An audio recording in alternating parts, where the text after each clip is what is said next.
है ना? तो यानी एक लॉ है क्या? बहुत सारे। अभी लॉ क्या होता है ये तो हमें पता है, और ऐसे बहुत सारे लॉज है। लेकिन ये लॉज जो है ये किसके है? तो ये है मोशन के लॉज। किसके लॉज है? मोशन। तो ये हमारा चैप्टर है, बहुत बड़ा है, इसमें 2 पार्ट्स हैं, लेकिन इसका ज्यादा से ज्यादा जो हमारा सेक्शन है वो रिलेटेड है ये वर्ड के आसपास। किसके आसपास? हाँ। तो क्यों इसमें क्यों फोर्स है, क्यों उसके लॉज है, क्या कुछ है, ये अभी हम पढ़ने वाले हैं। तो सबसे पहले हमें ये देखना है कि थोड़ी सी हिस्ट्री, यानी हिस्ट्री कब की? तो पिछले 1-2 महिने की। तर मग मागच्या 1-2 महिन्यामध्ये तुम्ही काय शिकलात, क्या पढ़ा है हमने लास्ट 2 मंथ्स में? तो मेरे हिसाब से motion in a straight line पढ़ा है, मेरे हिसाब से मोशन इन अ प्लेन पढ़ा है, फिर उसमें प्रोजेक्टाइल मोशन पढ़ा है, फिर मोशन के डिटेल्स पढ़े हैं, फिर उसे में हमने काइनेमेटिकल इक्वेशंस देखे, जो कुछ फॉर्मूले देखे थे। इसका मतलब हमने इससे पहले क्या देखा है? तो इससे पहले हमने मोशन देखा है। क्या देखा है? तो मोशन में क्या पढ़ा था? तो ऑब्वियसली स्पीड, वेलोसिटी, फिर क्या पढ़ा था? एक्सेलरेशन, फिर क्या पढ़ा था? डिस्टेंस, फिर क्या पढ़ा था? डिस्प्लेसमेंट, फिर काइनेमेटिकल इक्वेशंस वगैरह वगैरह वगैरह, ये सारी चीजें हमने पढ़ी, बराबर कि नहीं? तो इसका मतलब हमने मोशन पढ़ा है, लेकिन मोशन क्यों होता है उसका रीजन हमने पढ़ा है क्या? नहीं पढ़ा। आज तक हमने क्या, एक गाड़ी है, वो जा रही इतने स्पीड से जा रही, ठीक है, लेकिन क्यों जा रहे पता है क्या हमें?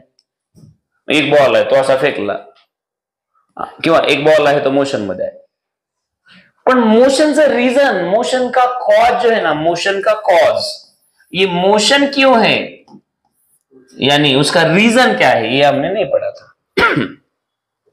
तो ये जो पर्टिकुलर चैप्टर है ये मोशन और वो मोशन का कॉज, रीजन, क्यों मोशन है, ये हमें पढ़ाता है। तो हमने पहले मोशन पढ़ा है लेकिन मोशन का रीजन नहीं पढ़ा था। अभी हमें क्या पढ़ना है? रीजन भी पढ़ना है। और ये मोशन और उसके जो रीजन है ये हमें लॉज के हिसाब से देखने।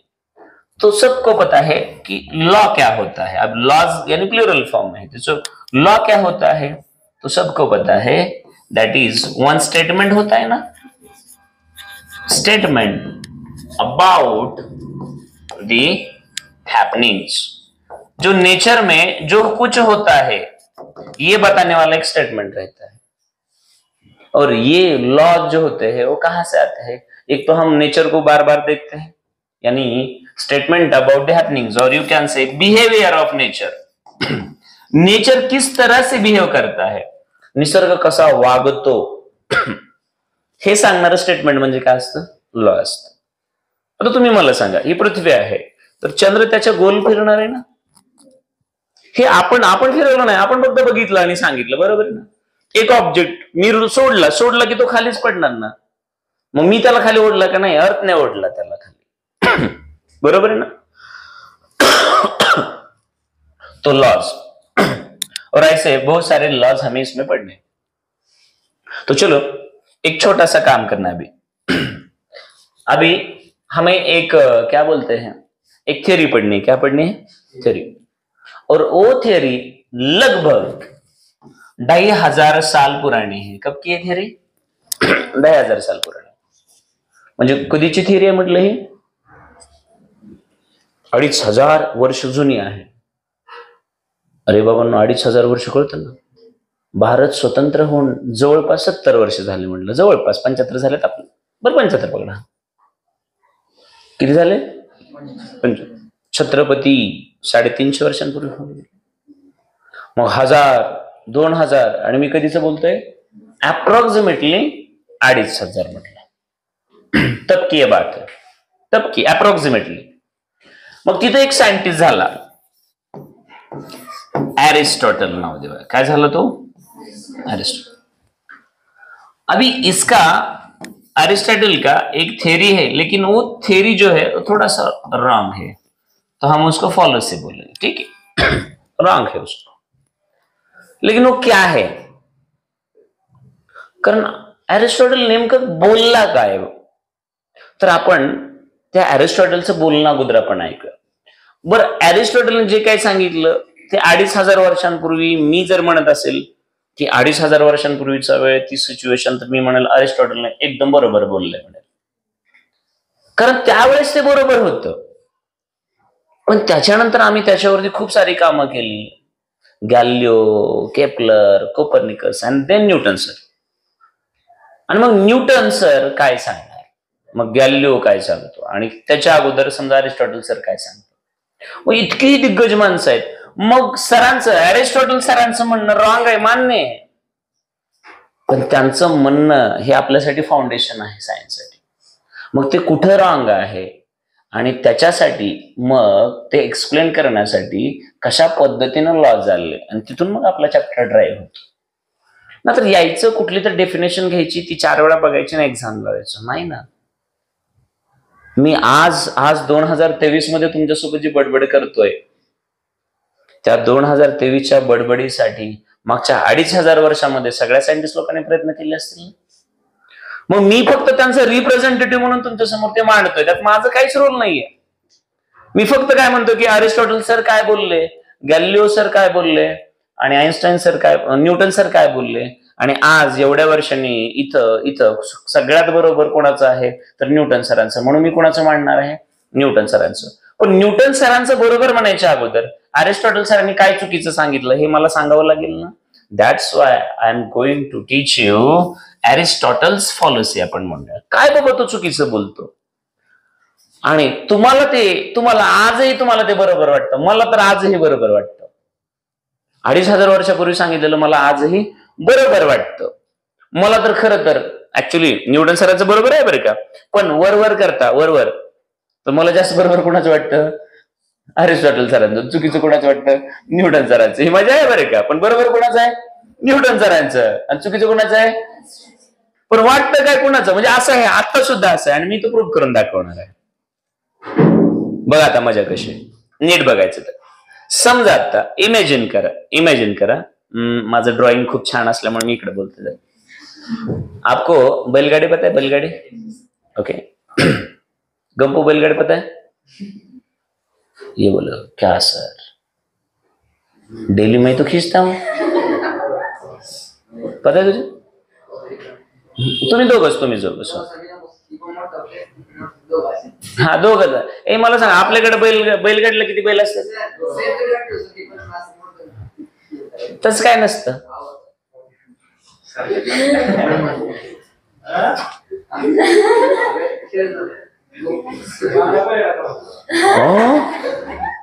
मग तिकडे त्या पुण्या मुंबईला शहरात एक बैलाच्या पण गाड्या असतात साहेब.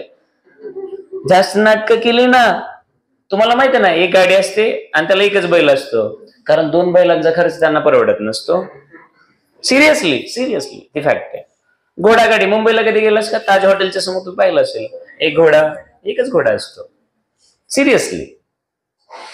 मला काय म्हणायचं काय, चला मग आपला मुद्दाच तो आहे. मग आपल्या सगळ्यांना माहिती आहे बैलगाडी. मग आता तुम्ही मला सांगा, ही बैलगाडी आहे आणि बैलगाडीला समजा 2 बैल पुढे ओढतायत. मग गाडी कधीपर्यंत पळते? जोपर्यंत बैल ओढतायत तोपर्यंत. कुळव पाहिला ना, कुळव जोपर्यंत बैल ओढताय तोपर्यंत कुळव काय होतं, पुढे सरकतो. हे सगळं चालू आहे ना. आणि ज्या वेळेस बैलांनी बैल थांबले की बैलगाडी सुद्धा थांबते. बरोबर आहे की नाही मला सांगा. मग बैलगाडी मोशन मध्ये कधीपर्यंत आहे? जोपर्यंत बैल ओढतात तोपर्यंत. याचा अर्थ बैलगाडी मोशन मध्ये ठेवण्यासाठी त्या बैलगाडीवर कंटिन्युअसली बैलांना काय करावं लागलं, ओढावं लागलं. मग तुम्हाला माहित आहे की पुल और पुश एवढंच कळतं आम्हाला, बरोबर ना. पुल और पुश, इसी को तो हम क्या बोलते हैं, फोर्स.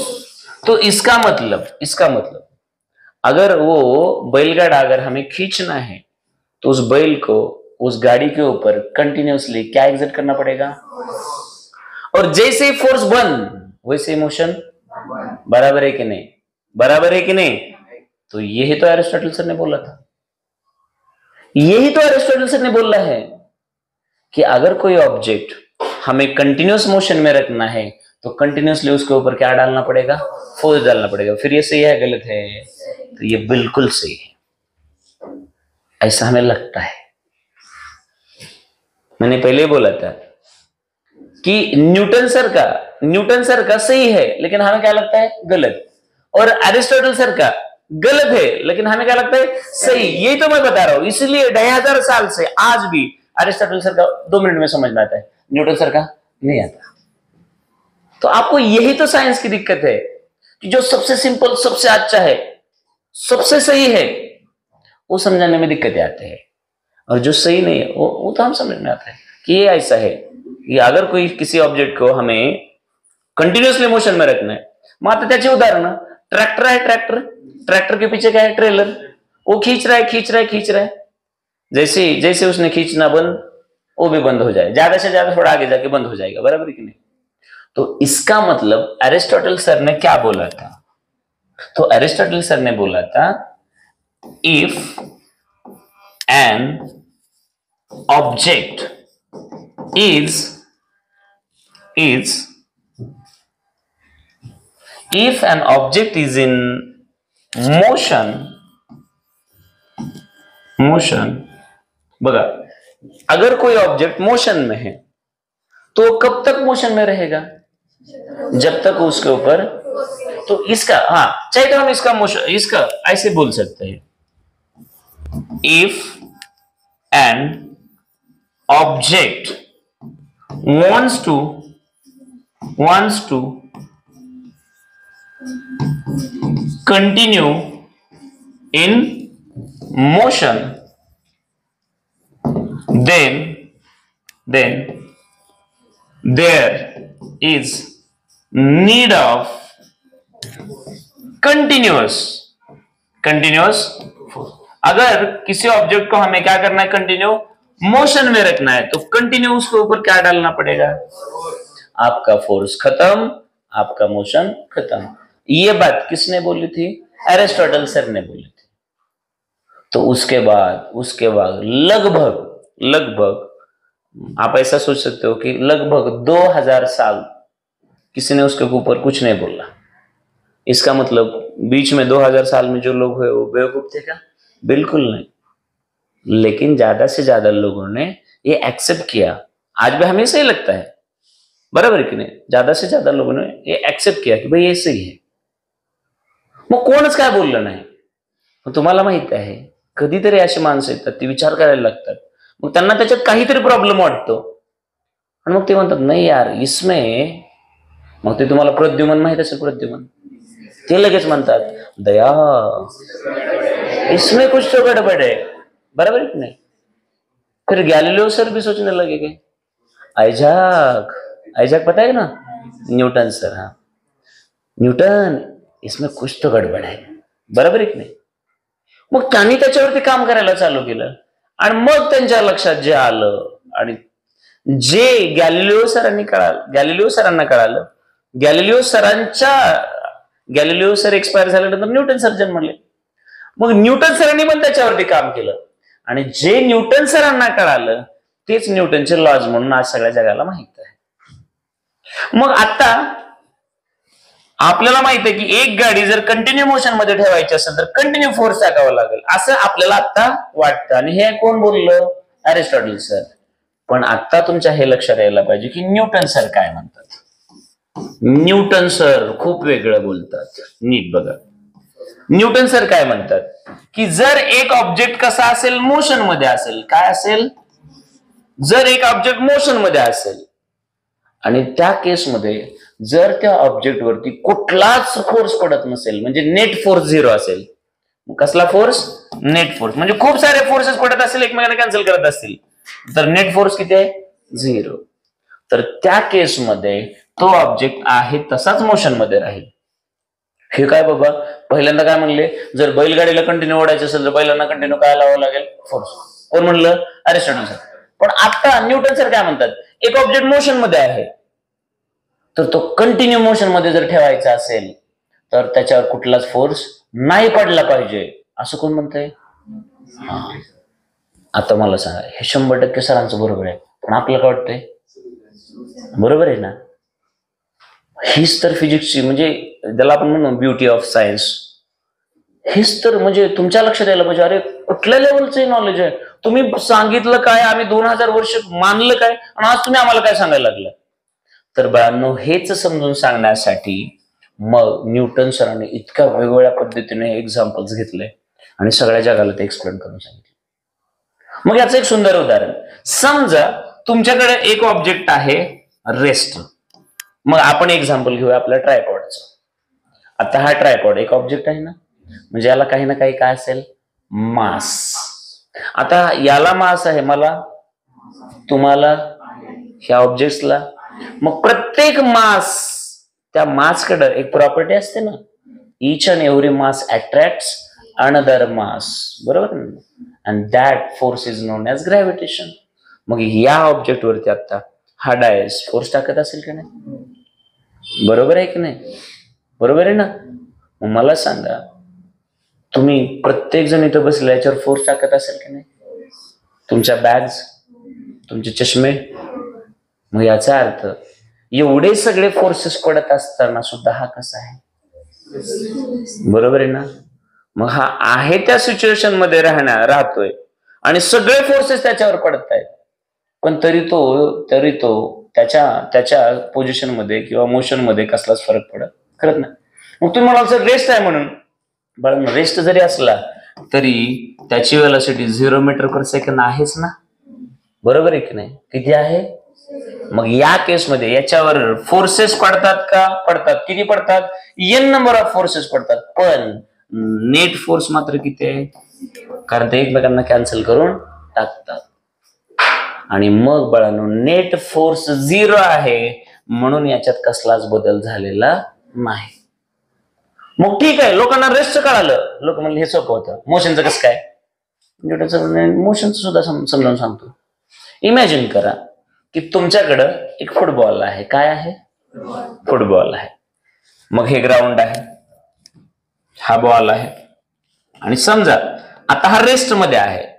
मग रेस्ट मध्ये स्टेडियम मध्ये बॉल आहे, n नंबर ऑफ बाजूला ऑब्जेक्ट आहेत, प्रत्येक ऑब्जेक्ट त्या बॉलवर फोर्स टाकत असेल की नाही, तरी सुद्धा बॉल हल्ला नाही. म्हणजे सगळे फोर्सेस काय होऊन बसले, कॅन्सल. मग मी आलो किंवा न्यूटन सर आले, न्यूटन सरांनी त्या बॉलला काय मारली, किक मारली. किक म्हणजेच काय, पुशिंग फोर्स अप्लाय केला ना. मग समजा सरांनी 100 न्यूटन एवढा फोर्स अप्लाय केला, कुणी, न्यूटन सरांनी. आता फोर्स अप्लाय केल्याबरोबर इमॅजिन करा, याला 10 मीटर पर सेकंद एवढी स्पीड या बाजूला स्ट्रेट लाईन मध्ये स्पीड मिळाली. आता मला सांगा, आता हा चाललाय पुढं, पण जसा जसा तो पुढे जातो तसं तसं स्पीड वाढत जाते का कमी कमी होत जाते.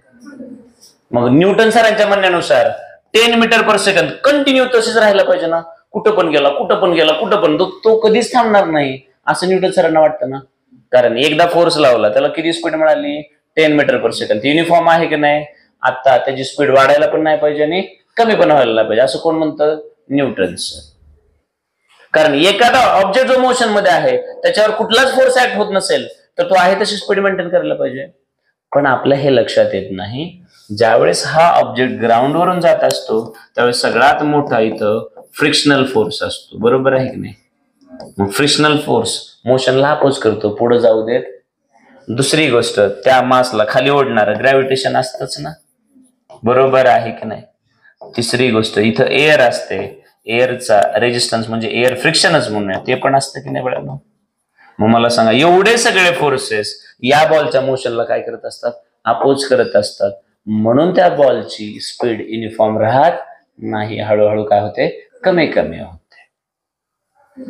आणि मग ज्या वेळेस ह्या सगळ्या गोष्टी न्यूटन सरांनी जगासमोर मांडल्या त्यावेळेस जगातल्या सायंटिस्ट लोकांनी नमस्कारच केला आणि म्हणले, सर तुमचंच बरोबर आहे. म्हणजे एखादा ऑब्जेक्ट जर रेस्ट मध्ये असेल तर तो रेस्ट मध्येच राहील कधीपर्यंत, जोपर्यंत त्याच्यावर कुठलाच फोर्स पडणार नाही. आणि एखादा जर ऑब्जेक्ट मोशन मध्ये असेल तर तो कसा राहील, मोशन मध्येच राहील कधीपर्यंत, जोपर्यंत त्याच्यावर फोर्स पडणार नाही. मग आता बघा, अरिस्टॉटल सरांनी सांगितलं जर एक ऑब्जेक्ट कंटिन्यू मोशन मध्ये पाहिजे असेल तर कंटिन्यू फोर्स लावावा लागेल. न्यूटन सर म्हणले एक ऑब्जेक्ट जर तुम्हाला मोशन मध्ये पाहिजे तर त्याला एकदाच फोर्स लावून द्या, एकदा का त्याचं मोशन चालू झालं आणि पुन्हा जर त्याच्यावर कुठलाच फोर्स पडत नसेल तर तो कंटिन्यू कसा राहील, मोशन मध्येच राहील. समजलं का, कळालं का रे बाळांनो? म्हणजेच अरिस्टॉटल सरांनी सांगितलेलं आजही आपल्याला खरं का वाटतं, कारण आपण फ्रिक्शन किंवा अदर पॅरामीटर बघत, पण न्यूटन सरांनी प्रत्येक गोष्ट बघितली ना. आणि म्हणून बाळांनो मग तुमच्या लक्षात नेमकं काय आलं, तर एखादा ऑब्जेक्ट जर मोशन मध्ये असेल तर तो मोशन मध्येच राहील ना कधीपर्यंत, unless and until that is acted by a resultant net force. बरोबर की नाही? जोपर्यंत त्याच्यावर काय दुसरा फोर्स पडत नाही तोपर्यंत त्याचं मोशन कसं राहणार, युनिफॉर्म राहणार. बरोबर आहे की नाही? आणि मग बाळांनो ज्यावेळेस हे सगळं जगासमोर मांडलं आणि ज्यावेळेस सायंटिस्ट लोकांना, दिग्गजांना कळालं, त्यावेळेस मग लक्षात आलं की अरे हा हेच योग्य आहे म्हणून. आणि मग बाळांनो त्यांना जे काही नॉलेज कळालं, जे काही त्यांनी ज्ञान आत्मसात केलं, ते त्यांनी प्रिन्सिपिया नावाचा एक मोठा ग्रंथ लिहिला म्हणलं तरी चालेल. नाव काय त्याचं? प्रिन्सिपिया. आणि त्या प्रिन्सिपियामध्ये हे सगळं सांगितलेलं जे आता आपण स्टडी करतोय. आणि म्हणून हे जर तुम्हाला लॉज ऑफ मोशन समजून घ्यायचे असतील तर लॉज ऑफ मोशन, आता लॉज कळाला, लॉ माहित आहे, लॉज कळाला असेल तर या केसमध्ये आपल्याला किती लॉ बघायचे आहेत? 3 लॉ सगळ्यात बघायचे.